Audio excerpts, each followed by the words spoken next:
Oh, Well, it's hard to tell. Mr. Trump says things, but they're not always borne out with facts. He says he's under investigation, but no one else has said that. So I'm not sure whether he's under investigation or he thinks he's under investigation. Maybe you know. well, rather incredibly, I mean, as you point out, Trump said he's under investigation according to his tweets, and yet his own lawyer is coming out and saying, no, he's not. So Trump's own lawyer is in fact contradicting on its point.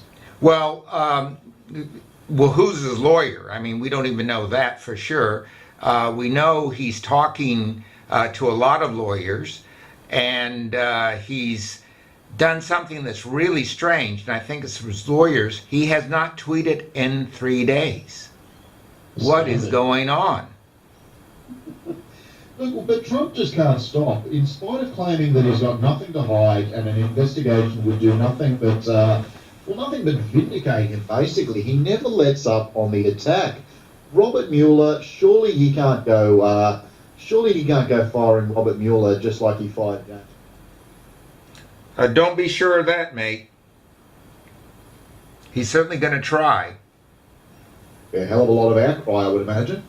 Well, I imagine there would be a lot of outcry, but nonetheless, don't put it past him. Respecting his dignity is more important than any facts, any truth, or anything else.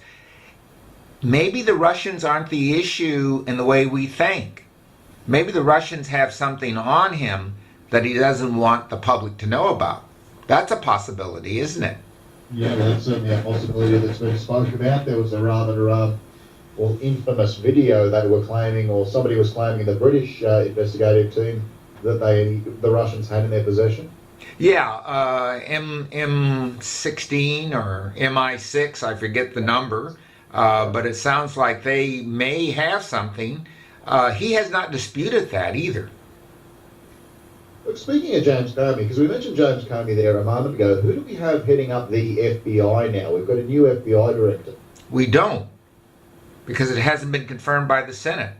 Ah, of course, yeah. So there's a person standing in the wings who wants to go up, but many times these people actually fall out before they reach that part. This guy in particular, Ward, I believe his name is, has some real chinks in his armor. His firm has represented the Russians, and I believe that's the reason he was selected. So if he actually goes before the Senate, that will bring this whole investigative issue up again. Who wants that?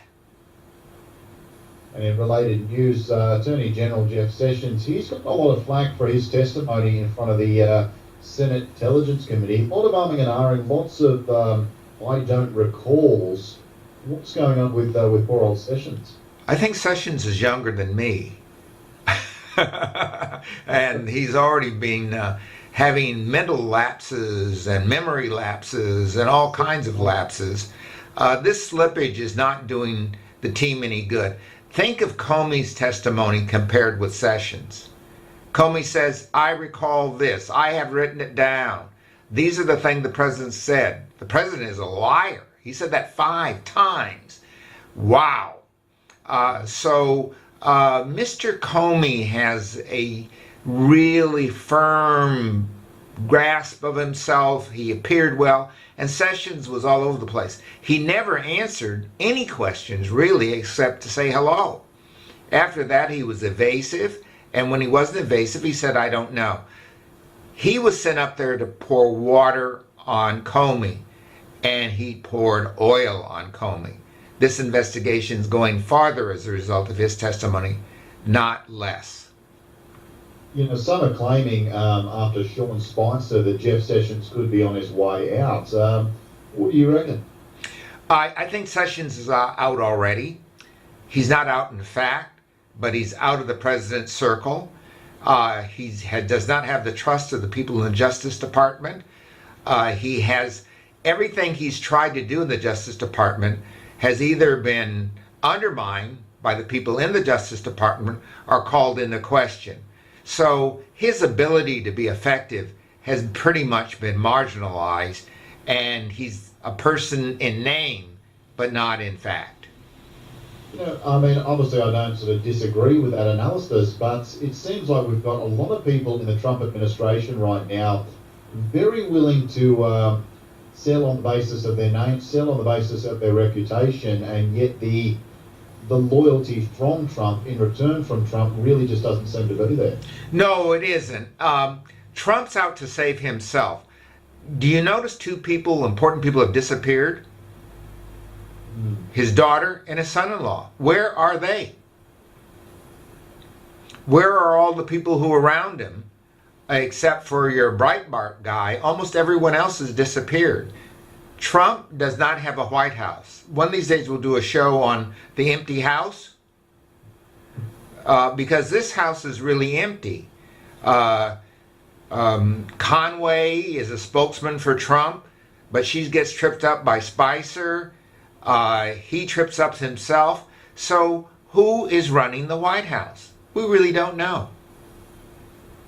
And just as a final point there, Ed, the Georgia special election, I've heard this one was the most expensive race for the House of Reps ever run. Democrats really wanted to get one of their people in, not just, I think, to, well, obviously chip away at the Republicans' House majority, but prove that this anti-Trump fervor is a real election upsetting factor. Now, it didn't happen. Republican Karen Handel is in. What's going on? What's your take? Well, my take of this is she's in by 3 percentage points in a district that's usually overwhelming. But Trump did not win that district by very much. He only won by 1.5%. I think what people were saying is, had the Democrats put up a candidate, a person from our area who wasn't so young, who didn't really have a program, we might have elected him. But don't send us this young kid and expect us to elect him when we have a seasoned politician we know and trust, and we'll put her back in. But she didn't get back in by very much. Now, there are two things you can make of this, and I've read all the pundits. One of them is Trump is not a big factor for the Republicans. They're dismissing him already. But the party wants its people in, so he will not be their nominee next time. But they really want a firm program and go at it again. The second thing is that people in the Republican Party and some lower income Democrats like Trump. And they like Trump because he isn't Hillary Clinton or he isn't the far left. The Democrats have gone so far left that many people are afraid to vote for the Democrats, afraid that that left-wing agenda will come back, which is a bit tarnished now.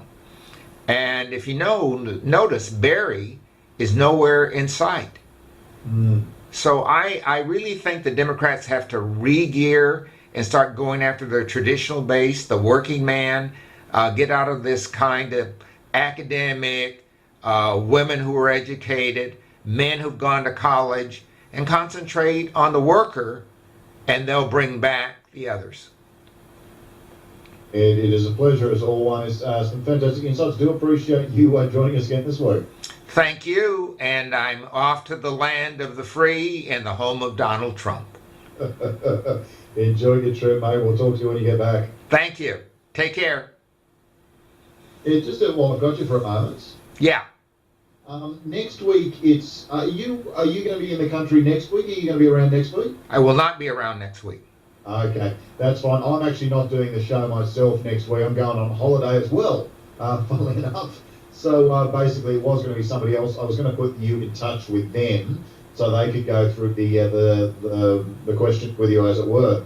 But if you're not in, I'll just let them know that there'll be no sort of regular 10-15. Yeah, there won't, no second team. Excellent, excellent. First team, just us. Yeah. Okay, take care, mate.